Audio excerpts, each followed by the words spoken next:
안녕하세요. 아빠 매너티입니다. 오늘은 코로나 시기 때 흠슬라라고도 불렸던 HMM에 대해서 알아보겠습니다. HMM은 현재 해운업계에서 글로벌 8위고 2위는 덴마크의 머스크와 스위스의 MSC가 다투고 있습니다. 해운업계도 경쟁이 치열해서 치킨 게임을 하고 있는 중이고 2년을 벌어서 10년을 버틴다는 말을 할 정도로 쉽지 않은 산업이라고 합니다. 5년 동안의 주가 흐름을 보면 2019년, 2020년 초반까지만 해도 3,000원대 머물다가 2,000원대로 깨지기도 했는데 2021년부터 급격히 주가가 오르더니 2021년 5월에 약 5만 원대를 찍게 됩니다. 10배에서 15배가 올랐는데요. 그 이후로 조정을 받아 2만 원 초반대까지 떨어지다가 2022년 상반기에 3만 원대까지 오르고 경기 침체로 인해 주가가 계속 하락하면서 현재는 16,000원대에 머물고 있습니다. 주주들 입장에선 정말 많은 감정들이 오갔을 것 같습니다. 이런 상황에서 현재 HMM 매각으로 한창 시끄러운데요. HMM의 실적과 현재 상황에 대해서 정리해볼까요? 1976년에 설립된 HMM은 사명을 변경하기 전에는 아세아 상선이었습니다. 당시 유조선 세척으로 컨테이너, 벌크화물 운송을 하게 됩니다. 1980년에는 국내 최초로 자동차 운송을 전문으로 하기도 하고요. 1983년 현대상선으로 사명을 바꾸는데 해운업계의 위기가 오자 정부 주도하에 해운 그룹들이 통폐합됩니다. 그래서 1985년에 신한해운, 동해상선, 1988년에는 고려해운을 인수를 합니다. 1995년에 상장을 하게 되고 1998년에는 정주영 명예회장과 소 천일마리와 판문점을 방문하며 금강산 관광사업의 주체가 되어 금강산 유람선 운항을 시작했습니다. 하지만 2008년에 금강산에서 남한 관광객이 피살당하면서 대북 사업이 중단되고 현대상선 포함 현대그룹이 극심한 경영난에 시달리게 됩니다. 2016년에 해운업이 침체되면서 현대그룹에서 분리되고 한국산업은행, 한국해양진흥공사 대주주가 되어서 지금은 국유화되었다고 볼 수 있어요. 참고로 2017년 세계 7위 국내 1위였던 한진해운이 파산하게 됩니다. 아시아를 대표하는 해운사였는데 2008년 금융위기 때 글로벌 물동량이 급감하게 되고 계속되는 해운업 침체에 여러 노력을 하지만 경영권이 채권단에 넘어갔고 정부는 같은 처지였던 현대상선과 한진해운 중 현대상선을 살렸다고 합니다. 한진해운의 파산으로 한국 해운업에 대한 국제 신뢰가 떨어지게 되고 한진해운 물동량은 머스크 등 해외 선사로 넘어가게 되었다고 해요. 그래서 정부는 수출 중심인 우리나라의 해운업을 살리고자 해운재건 5개년 계획을 현대상선을 중심으로 세우게 됩니다.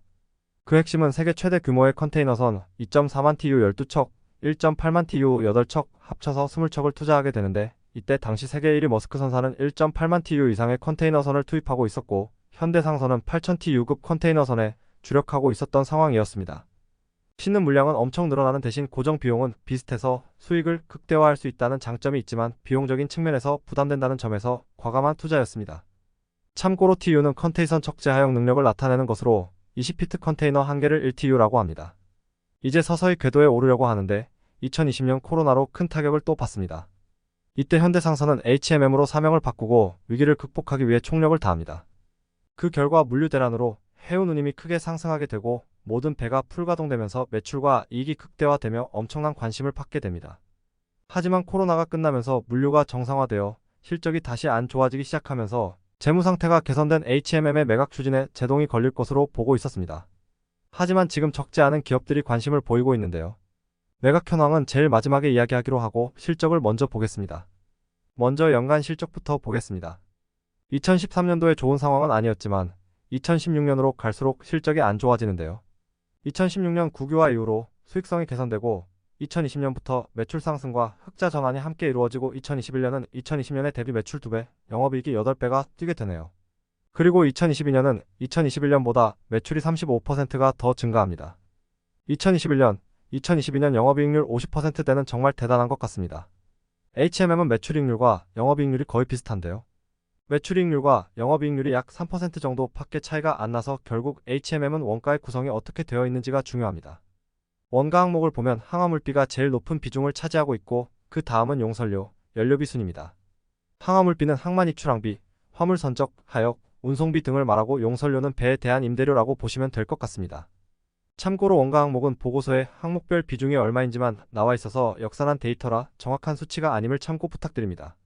매출이 높을수록 각 항목들도 늘어나는 추세이지만 앞에서 언급했듯이 배 한 대를 운영할 때 들어가는 비용은 똑같기 때문에 연료비가 상승했다고 해도 많이 실을수록 원가 상승 대비 수익성이 좋아집니다. 분기로 보면 2022년 1분기에는 영업이익률이 64%까지 기록했었네요. 하지만 그 이후 상황을 보면 반전이 있습니다. 2022년 3분기 이후로 매출과 이익률이 크게 감소하는데요. 5조 원까지 갔던 분기 매출액은 4분기에 3.5조 원, 2023년에는 2조 원대로 급감합니다. 그리고 영업이익률도 2분기에 8%까지 떨어지고요. 원가 항목을 보면 매출은 크게 줄었는데 2021, 2022년보다 비용이 그렇게 감소하지 않았습니다. 연료값이 감소했다고 해도 항화물비는 계속 증가 추세인 것이 큽니다. 항화물비는 고정비이기 때문에 규모를 키우고 있는 HMM에게는 항화물비 상승은 불가피하지만 예상한 것보다 더 많이 증가했다고 하네요. 2022년 2분기 매출 원가 비중이 40%였는데 2023년 2분기는 89%까지 올라가게 됩니다. 분야별로 보겠습니다. 연간으로 보면 전체 매출의 컨테이너 매출이 가장 비중이 크고요. 그 다음 박스 포장 없이 대용량으로 들어오는 벌크가 차지하고 있어요. 2021년, 2022년 컨테이너 운임 가격이 크게 늘면서 HMM의 실적과 이익률이 엄청 좋아졌다는 것을 알 수 있습니다. 2020년보다 운임비가 2배에서 3배가 뛰니 매출과 수익성이 좋았을 수밖에 없었겠습니다. 벌크의 비중이 작지만 그래도 2016년 이후로 계속 우상향 추세였네요. 분기로 보면 2022년 1분기 컨테이너 가격이 2023년 2분기와 차이가 3배가 납니다.